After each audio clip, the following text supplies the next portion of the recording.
Welcome back to the Transfer Show. It's already been a busy show, busy start. We were talking before the break about a few forwards that could be on the move.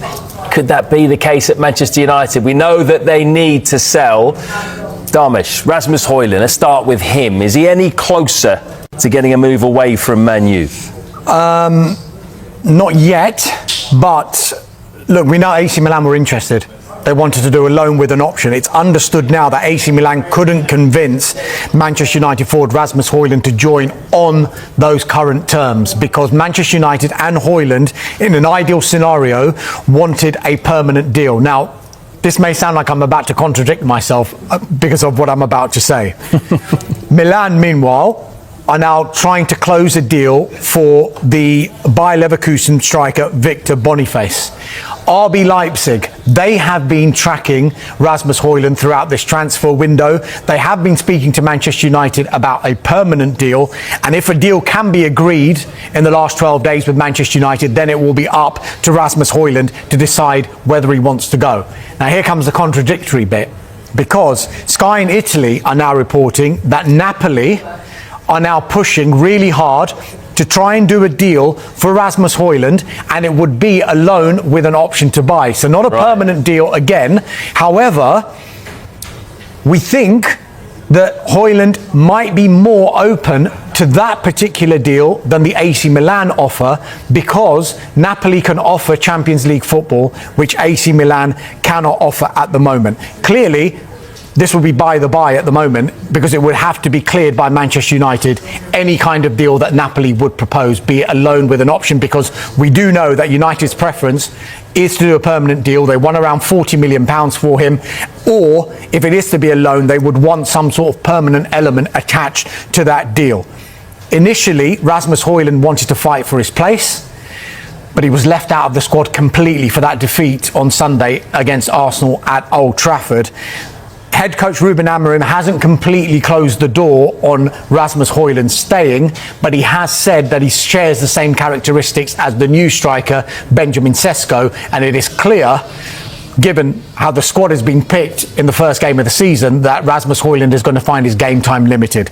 Definitely one to keep an eye on in the last 12 days, but it looks like now Napoli are pushing. They've got Romelu Lukaku, remember, who is injured.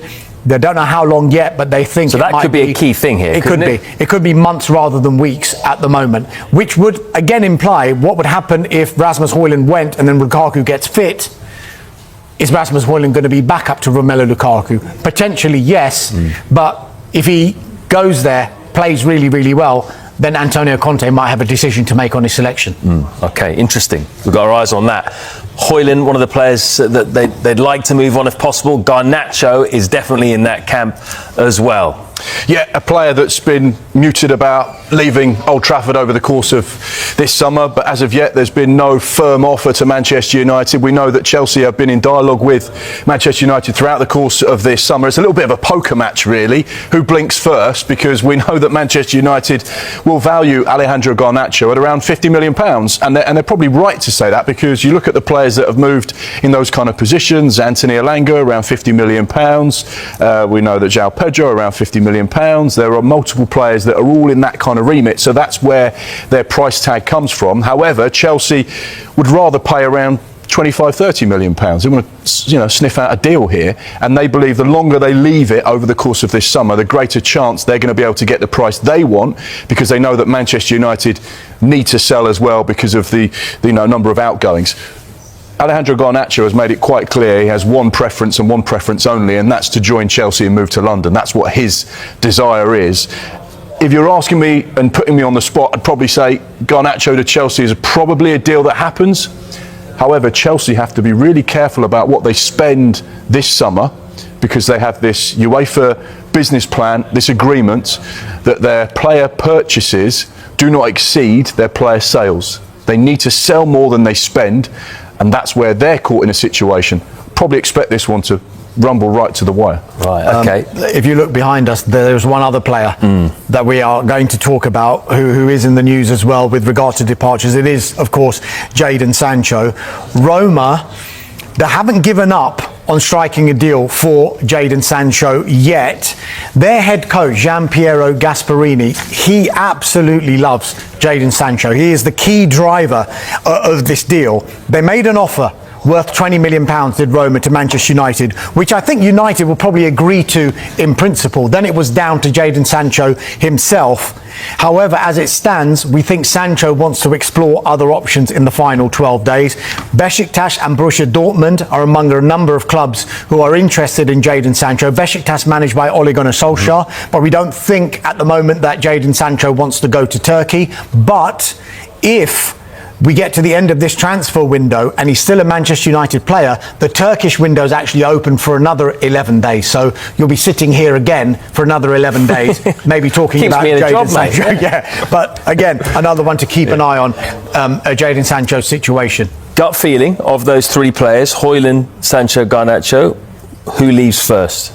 Who leaves first? Yep. There's only 12 days left, mate. Who's the closest of those three to leaving Manchester United, do you think? The one that looks the most likely, but not necessarily going to leave first, is Garnacho, Right. as Mark mentioned there. Rasmus Højlund as well. I think they all will actually get a move before the end of this transfer window. Yeah, you see that as well? Yeah, absolutely. Yeah, with Jadon Sancho 1 year left, we know that Manchester United want rid of him. The Højlund stuff, it feels like it's just a case of where does he go? Leipzig, Napoli, unlikely to be Milan, and Garnacho, Chelsea. It's a marriage made in heaven. It just needs to happen. And they might need to sell. Alejandro Garnacho confirms Chelsea move. Alejandro Garnacho has confirmed his summer move from Manchester United to Chelsea.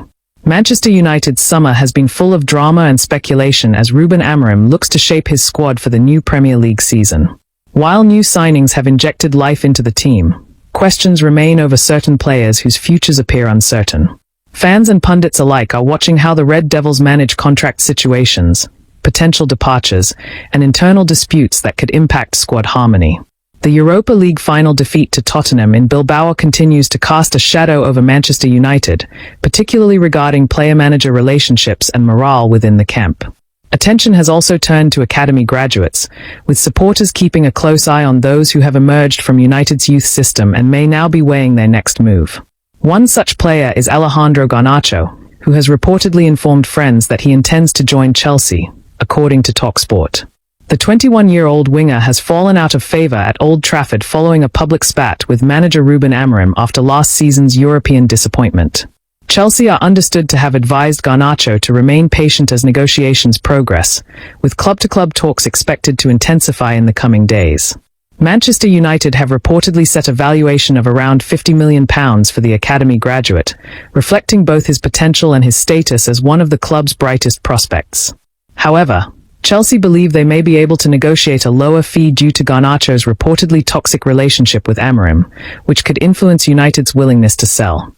The situation is creating a tense backdrop at Old Trafford, as supporters speculate whether United can hold on to a homegrown talent or if a Premier League rival will swoop in to secure his signature. For Alejandro Garnacho, a move to Chelsea would provide a fresh start away from the scrutiny at Manchester United while keeping him in the English top flight.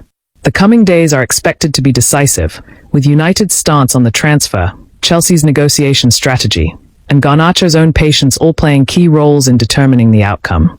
Fans will be closely watching the developments, aware that the winger's departure could signal the end of one chapter for United's academy while offering him a new opportunity at Stamford Bridge. Ruben Amorim fails to convince Man United to sign £40 million goalkeeper as number one alternative lined up. Ruben Amorim has failed to convince Manchester United to go big for Aston Villa star Emiliano Martinez, according to a journalist, as Wayne Rooney names the superstar goalkeeper that the Red Devils have to bid for. Man United have signed Mateus Cunha, Brian Bumo and Benjamin Sesko this summer to overhaul Amorim's attacking unit, with the Red Devils now focusing on securing the services of a new goalkeeper and a new midfielder before the window closes on September 1st. Andre Onana, who is injured at the moment, has not been very convincing since his move from Inter Milan in 2023, while his backup, Altay Bayındır, failed to impress against Arsenal in the Premier League last weekend and was bullied for the Gunners' goal from a corner. Sources have told Team Talk's transfer insider, Dean Jones, that Man United will bid for Sen Lammens of Royal Antwerp. While Lammens is now Man United's number one alternative to Martinez, The Red Devils could have been able to sign the former Arsenal star had they been willing to meet Villa's demands. Team Talk's transfer correspondent, Fraser Fletcher, reported on June 25 that Man United were keen on a summer deal for Martinez. Sources told Team Talk at the time that the Argentina international goalkeeper himself was willing to move to Old Trafford, with Villa looking for £40 million, €46.3 million, $54 million, to sell him. Team Talk revealed on July 23 that Man United got in touch with Villa over a loan deal for Martinez, with the Red Devils also willing to send winger Alejandro Garnacho to Villa Park in a part exchange deal. The villains rejected it, with well-known and well-connected Argentine journalist Gaston Edel now revealing what Man United said to Amorim after the manager urged them to make a bid for Martinez. The coaching staff, especially Amorim, wanted him, and Martinez knew that Amorim wanted him. Amorim could not convince the United board that it was important to spend on a good goalkeeper.